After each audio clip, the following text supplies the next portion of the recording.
Bayanul farqi bainal ilhami wa ta'allum wal farqi baina tariqi tasawuf tariqis sufiyah fi istiqsafil haqqi wa tariqin nadhar ya. Keterangan perbedaan antara ilham dan belajar dan keterangan antara metode sufi ketika ya terbuka satu fenomena ke al-haq ya, kehakikian ya, kebenaran atau thoriqun nadhar atau metode eksplorasi ya, metode dengan penelitian. Nah, ini ada beberapa kajian tentang bahasan-bahasan yang sering kita dengar, tetapi kadang-kadang kita menggunakan asal atau bahkan menggunakan dalil untuk kepentingan kita. Ya. Lah kok dadarono, aku untuk ilham kon rono. Nah, ini berarti dia paham ilham tapi lawazimnya ya, tuntutannya dia tidak paham ya, lawazimnya, tuntutannya itu dia tidak paham. Maka harus difahami arti kata dan tuntutan dari kata tersebut. Ya. Maka di sini diterangkan i'lam anal ulum allati laisat daruriyah inama tahsilu fil qalbi fi ba'dil ahwal ya. Ketahuilah ilmu-ilmu yang tidak bawaan dari settingan Allah SWT hanya bisa diraih ya di dalam hati kita dengan beberapa keadaan. Tahtaliful hal fi khusuliha ya, dan kondisi kita mendapatkan ilmu-ilmu yang muktasabah tadi yang tidak bawaan itu memang bermacam-macam ya. Fatarutan tahjamu alal qalbi, kadang-kadang langsung bisa masuk ke dalam hati. Ya, tahu-tahu kita paham, tahu-tahu kita bisa mengerti, tahu-tahu bisa mudah mengamalkan. Nah, itu namanya tuhjamu fil qalbi, dilempar atau masukkan ke dalam hati. Wataratan ka'annahu ulqiya fihi min haitsu la yadri ya.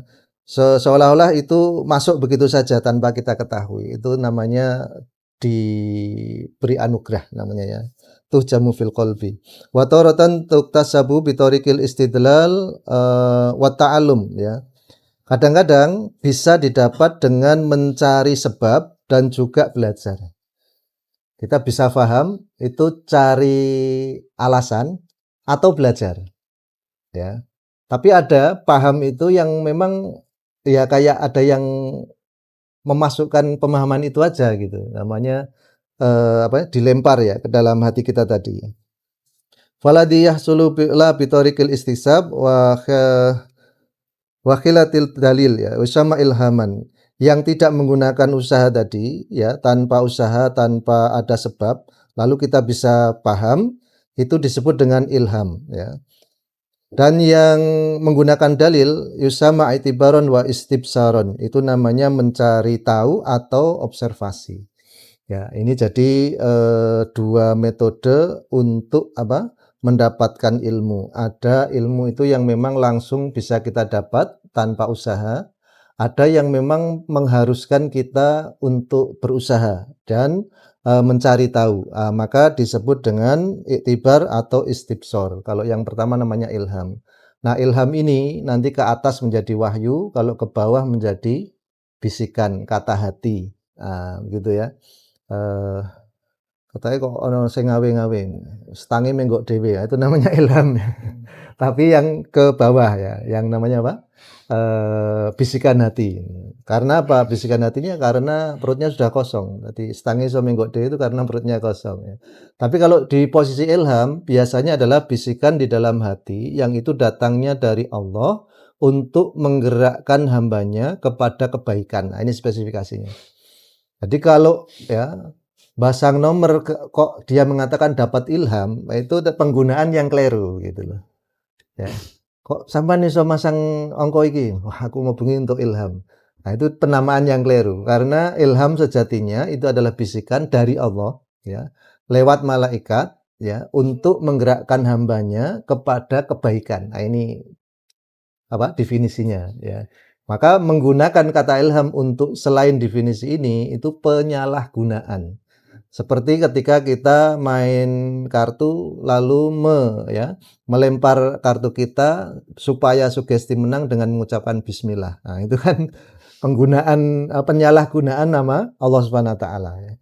Kita judi syar'i ya. Jadi nibake kartu karo muni bismillah gitu ya. Padahal dosanya 2 kali lipat ya, karena dosa judi dan juga dosa penyalahgunaan. Nah, begitu ya. Itu yang sering terjadi. Nah, sehingga ke atas yang disebut dengan wahyu itu terjadi hanya pada para nabi dan para rasul yang itu orang spesial pilihan Allah Subhanahu wa taala. Mereka bisa melihat malaikat dan bisa melihat sesuatu yang memang dimasukkan ke dalam hatinya tadi. Jadi seperti masang chip ya, ketika ada seseorang memasukkan perangkat ke dalam hardware-nya, itu bisa langsung kayak dilihat itu. Itu nanti spesifik nabi dan rasul.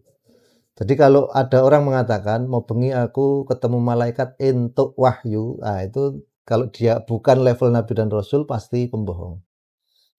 Ya. Nah, bagi orang-orang soleh namanya ilham atau di dalam bahasa hadisnya itu firasah namanya.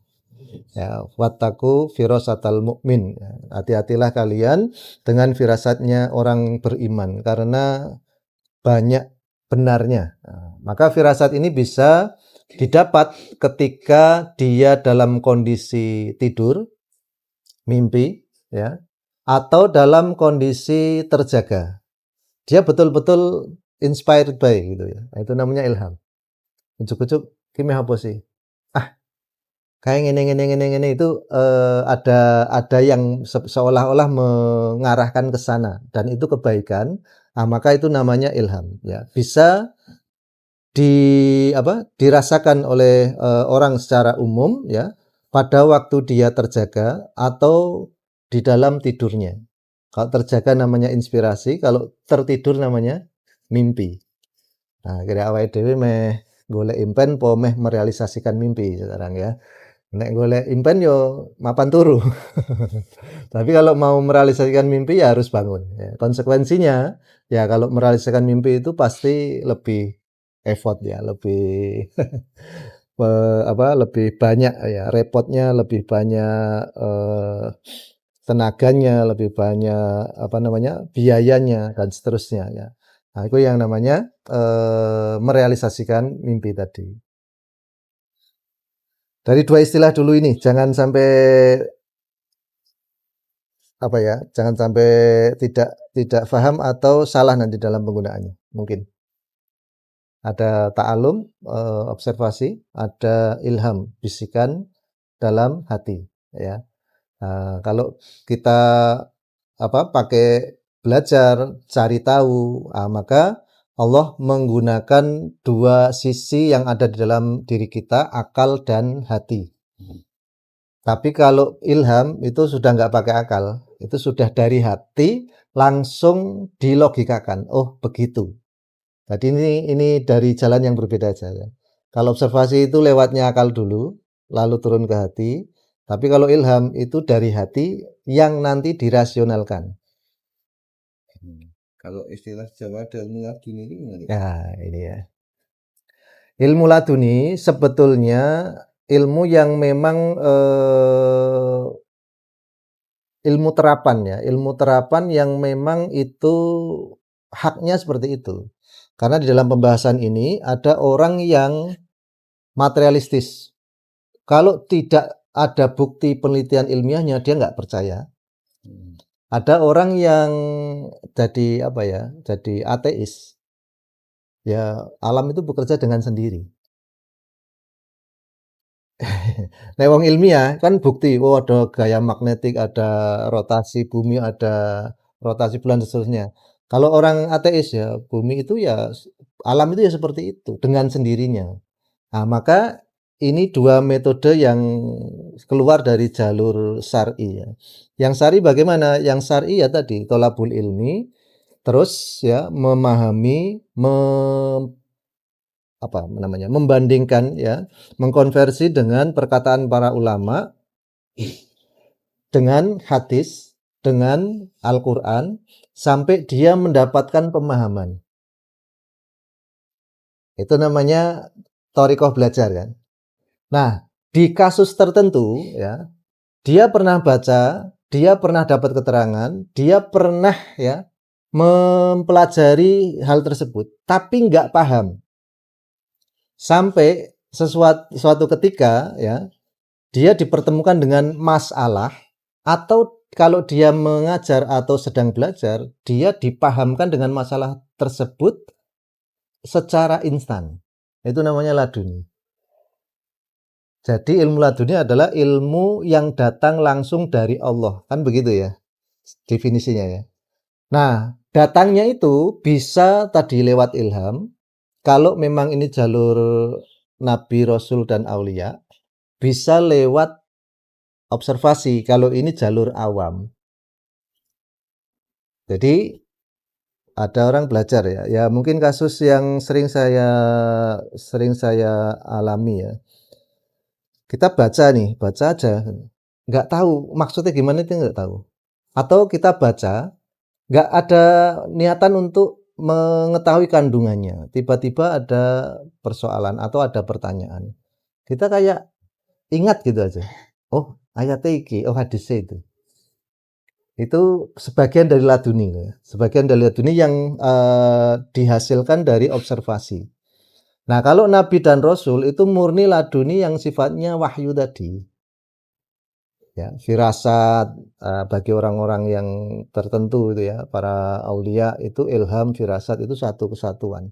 Dan itu termasuk ilmu laduni. Cuman beda penamaannya sendiri. Ya, ya tadi umum. Laduni itu kan umum ya. Yang biasanya konotasi dari ilmu laduni itu adalah ilmu-ilmu yang memang tidak dihasilkan dari pencarian. Jadi bukan dengan ilmu kayak syariat apa itu enggak. Enggak. Umum banget. Ya. Umum banget. Nah, Nanti. kalau kayak gitu kan tetap harus dipelajari. Ya. Ilmu fikih apa itu kan. Betul. Jadi satu marhalah atau tingkatan itu tidak bisa dilompati. Satu tingkatan itu nggak bisa dilompati. Walaupun jenjang tadi bisa ditempuh dengan jalur formal atau tidak formal. Tapi tetap harus ada jenjangnya ini. Begini gampangnya ya. Ada orang mengaku sebagai profesor, sedangkan dia tidak bisa baca tulis. Kira-kira kita bisa percaya enggak logika omongan dia? Aku yang ini profesor. Mocone Quran kualik. Dan gaya-gayaan nggak bisa bunyi. Bacaan apa, terus gambar ini apa. Dia nggak bisa menerangkan. Bisa nggak masuk ke logika kita? Nggak bisa. Karena status profesor itu secara latar belakang keilmiahan itu harus melewati fase pernah duduk di SD, pernah duduk di SMP, ya kan? Pernah duduk di sekolah menengah atas, pernah menempuh strata sarjana, pernah menempuh strata kedoktoran. Baru dari pengalaman tingkat doktor ini dia mampu mencapai fase profesor. Ini harus komprehensif dan nggak bisa diambil salah satu. Pun kalau dia tidak formal sampai mendapatkan honoris causa ya, penganugerahan gelar tertentu ya dari latar belakang ilmiah tadi. Kira-kira orang seperti ini kapasitasnya harus sesuai atau asal dikasih? Harus sesuai. Jadi, kayak wali loh gitu ya. Kalau ada orang mengklaim tuh kayak wali loh, kalau itu disematkan pada seseorang kita harus tahu latar belakangnya. Wali dari jalur apa gitu loh. Enggak tujuh. Nah, itu kan. Nah, itu rasa sekolah. Itu rasa sekolah. Maka para masyayikh di lembaga-lembaga manapun itu ya, thariqahnya apa kalau ditanya begitu? Thariqah tasawufnya apa? Ya thariqahnya taklim wa ta'allum. Belajar mengajar. Itu yang paling dekat dengan kebenaran yang seperti itu. Karena nanti ada di sini ya, thariqatus sufiyah fi istiksyafil haq ya. Kalau orang-orang sufi yang hanya langsung ambil ihsan saja, tidak memperdulikan atau mengabaikan sisi iman dan Islam, ya, akidah dan syariat, maka dia cenderung menjadi orang zindik. Orang zindik itu ya tersesat. Ya. Sama ketika kita lihat ada orang gaweane ning emperan masjid, tapi nek krungu qomat ora tau mangkat salat itu. Lalu dia ditanya, "Pak, kenapa sudah qomat nggak sholat?" "Ya kamu aja yang nggak tahu, saya sedang sholat." Karena pada pola pikir dia, sholat gerakan itu syariat, sedangkan hakikat sholat itu wa aqimis sholata lidzikri, ya kan? Nek wis eling ya wis sholat gitu.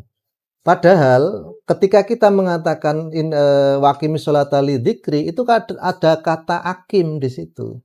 Tegakkan, baru ingat. Kalau tidak ada rangkaian ini langsung lidzikri saja, gerakannya bagaimana tidak dilakukan, diupayakan, ya dia namanya belum sholat kan.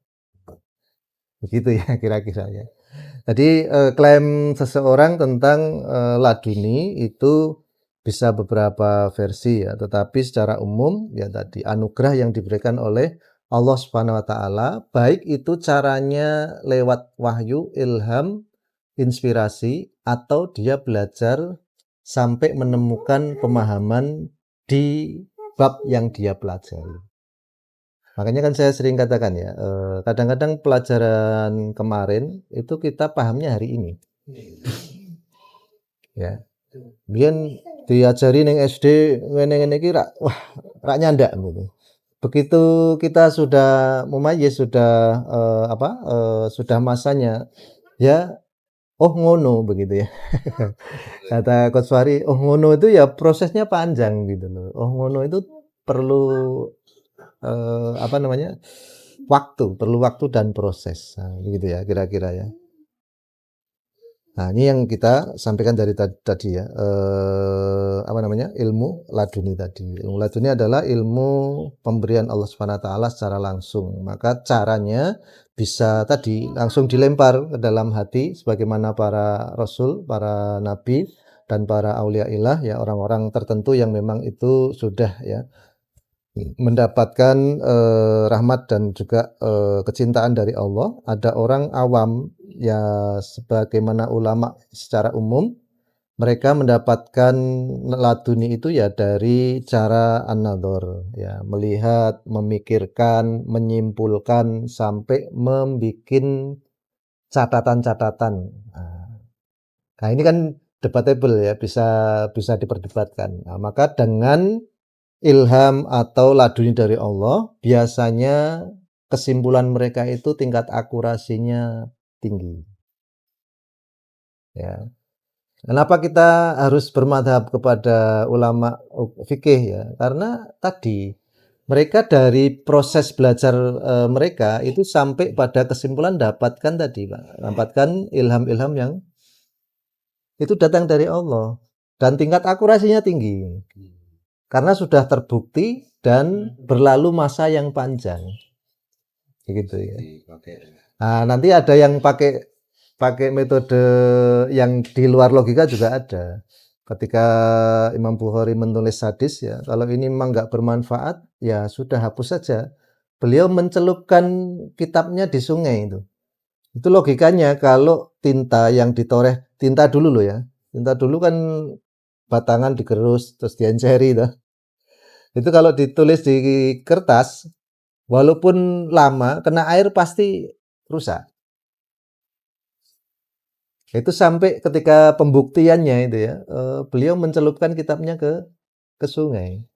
Dan nyatanya nggak luntur. Itu kan ya istidlal tadi ya, minta bukti gitu. Legi pura Pak, kalau kita ke pasar ya, legi jaminan, incep pura, incep oleh pura. Nek pantuku yo tuku wae rasa incep-incep, berarti kita kan ragu kan. Nah, maka pembuktiannya tadi ya sudah incip. Nah, kalau kita ambil acak kok manis ya berarti rata-rata manis di situ. Kadang ada yang pakai metode seperti itu ya. Ada yang lain? Kalau ini, ya ini mungkin terkait hal yang beda ya. kadang itu terhadap orang tua itu ya ini cuman ketika kita pengen sekali pulang itu kayaknya tuh ada sesuatu gitu ya. Terus nanti ketika pulang ternyata orang tua kadang mau ke sini itu. Ternyata orang tua juga mau ke Karimun misalnya. Ketika saya nggak jadi, ternyata orang tua ke sini juga. Nah itu tuh kayak gitu apa kadang sesuatu yang kita rasakan pengen sekali itu ya memang ada rasa Ya. kok kayak nyetrum ketika Kalau dalam bahasa ilmiah telepati namanya. Bahasa ilmiahnya loh ya. Tapi kalau dalam syariat memang ada namanya ribatul qulub. Dalam bab tasawuf itu ada ribatul qulub, keikatan hati namanya. Ikatan hati. Dan itu dibentuk dengan keimanan. Jadi kalau nasab itu otomatis, Pak. Nasab itu otomatis. Tapi kalau pertemanan itu nggak bisa sebagaimana saudara kandung kecuali dengan latar belakang iman. Awake dhewe ngrasake ya. Di Lazis umpamanya di teman-teman kita. Ki ono sing rak beres siji, awake dhewe ngerti sakjane. Sakjane lho. Cuman ada yang berani ngomong vulgar, ada yang bisik-bisik, ada yang ya diam saja. Semoga nggak bener gitu, malah mengantisipasi begitu kan. Tapi sakjane awake dhewe ngerti, itu namanya ya tadi hubungan hati namanya. Dan itu nggak bisa dirasakan kecuali tadi seiman atau pernah bergaul lama. Maka Imam Hasan Al-Basri kan mengatakan kalau kamu mau tahu orang itu baik atau tidak baik, ya safar dengan dia 3 hari. Artinya safar dengan dia 3 hari itu kan butuh waktu lama, terus kejadian-kejadian tertentu yang nanti bisa menampakkan jati dirinya. Dia itu serigala atau dia itu singa atau dia itu apapun itu kan di kejadian bukan di hal-hal yang biasa gitu ya. Ya kan? Nah, kata para hukama ya ahli apa hikmah kata-kata bijak gitu ya. Tu'raful sodik indah sidah ya. Diketahui kalau dia itu sodik itu teman dekat ya. Orang edok-edok cedak tapi teman dekat. Itu indah sidah. Ketika memang ada masalah. Ya, jak jatuh makanya nek jak salat angel. Ngono. Ya. Pas seneng teko, nek pas susah rak tau ketok, itu juga ada. Nah, maka ini ribatul qulub namanya. Ribatul qulub. Makanya wong biyen nek antara guru murid atau kita pernah mengambil ilmu dari seorang, kita mau ketemu dia di momen tertentu, ya kita doa. Kita doa. Cara gampangnya dipatekai gitu. Cara wong umumnya ya, dipatekai. Nanti kita datang mereka sudah siap. Rata-rata. Ya, kalau kita kan sekarang telepatinya SMS ya. Yang mana Pak Bro? Napa? Nek ning omah aku meh mampir. Ah, sudah. Kalau dulu tidak ada alat canggih seperti itu ya semua para aulia itu menggunakan tadi ya kedekatan hati tadi. Ya, maka ada kisah-kisah ya kenapa pada ada acara-acara tertentu itu banyak orang yang datang padahal nggak ada undangan. Ya itu karena tadi. Ya gampangnya sing masyhur awake dhewe ngerti kabeh ya. Kisah Imam Ahmad dan penjual roti. Ya. Kira-kira sing nekake Imam Ahmad ke penjual roti itu undangan atau tadi ya, pokoknya aku kudu rono. Nah gitu. Itu kalau nggak deket ya hatinya seiman ya, dekat dengan Allah ya syaratnya seperti itu saja. Tapi nek guru mbek murid terus apalagi saudara itu pasti eh, sudah otomatis ya. Meneh kok wong tua mbek anak itu nggak mungkin enggak. Kecuali yang memang kejadian tertentu sehingga tadi ya apa ya telepatinya sengaja diputus. Itu ada ya serata anggap. Nah, kalau sudah mengatakan rata anggap, ya itu namanya qati'ur rahim kan. Hilang-hilangan. Siji dosa gede, nomor loro dia nggak punya lagi ini telepati. Ya, kira-kira seperti itu. Maka yang dikatakan Nabi sallallahu alaihi wasallam kalau mau panjang umur kan menyambung silaturahim. Nah, karena tadi ya kita punya apa namanya? Punya kerentek aja mereka sudah kroso. Saya punya saudara beberapa ya kerabat ya, bukan saudara, anak bude, anak pakde gitu. Saya terkenal orang yang nggak pernah kemana-mana ya. Jadi angger aku teko, sampean kok rene iki mesti ono masalah. Ya artinya ada yang harus dibicarakan bahasanya, ya, ada yang harus dibicarakan. Nah, sampai sepaham itu. Dan ketika saya datang ke Darwah ya wongnya pasti ngomah gitu loh, karena punya hajat betul. Itu ya mungkin. Enggak apa.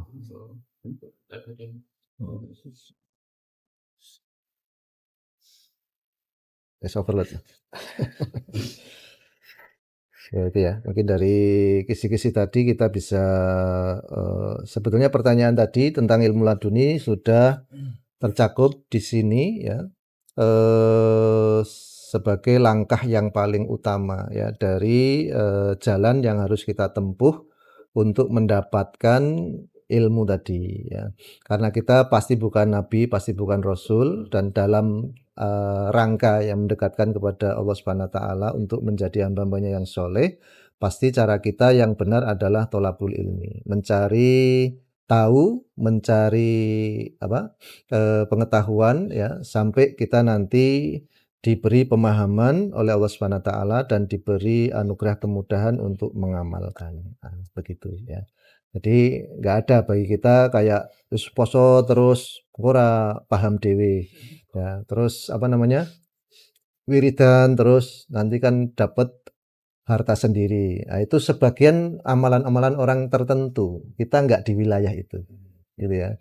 Ada makom tajrid, ada makom kasab. Ya, kita itu masih di makom kasab. Ya, level kita untuk masih berikhtiar. Kalau kita masuk ke makom tajrid padahal kita di level kasab, nanti banyak celaan dan juga kita tidak mampu. Cek nom kok ning masjid wae. Ah, itu tandane nek makome urung tekan. Ya. Ya ning masjid ya sing wajar, wayahe kerja ya kerja, wayahe salat ya salat. Nah, itu makom kasab. Nanti kalau sudah dia dari kecil sudah memang disiapkan untuk ilmu, ya dia nggak akan dicela. Wis pantese wong sinau ya ning masjid, wis pantese wong alim ya mulang gitu. Ya. Nah, gitu. Gitu ya.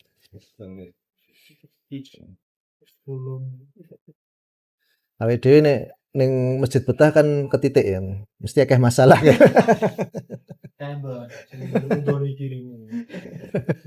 Masyaallah. Oke, jazakumullah khair. Sedikit ini mungkin ya, semoga bermanfaat ya, sedikit-sedikit lama-lama menjadi bukit insyaallah ya, daripada oke rak kuat songgone terus ambruk. Nah, kita mulai lagi dari bawah, lebih baik sedikit-sedikit ya. Dan boleh apa namanya?